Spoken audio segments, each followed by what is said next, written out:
দেখুন বন্ধুরা, নতুন অতিথি এসছে, কত সুন্দর দেখতে, পুরো সাদা হবে। আরেকটা আছে, এই যে এর সাথে না একই জোড়া। ওর আবার চোখে কি হয়েছে, মশা কামড়েছে, সেই আবার চোখটাও নষ্ট হয়ে যেতে পারে, ওকে আবার ট্রিটমেন্ট করতে হবে। এটা তো আবার খুব সুন্দর লাগছে, পুরো সাদা। এর নাম কি দেয়া যায় আপনারাই বলুন। এই যে ডিগবাজি বসে রয়েছে, ডিগবাজি। ডিগবাজির একটু রাগটা দেখাচ্ছি আপনাদের, এখানে রেখে দিই। যা মাঝে মাঝে তাড়না দেয় নিজের বিবেককে।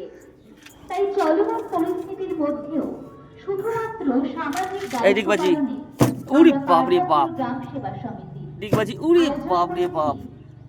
হ্যাঁ রে, মা তো ডিম পেড়েছে, ওর মা মনে হয় ডিম পেড়েছে, এই দেখুন দুটো।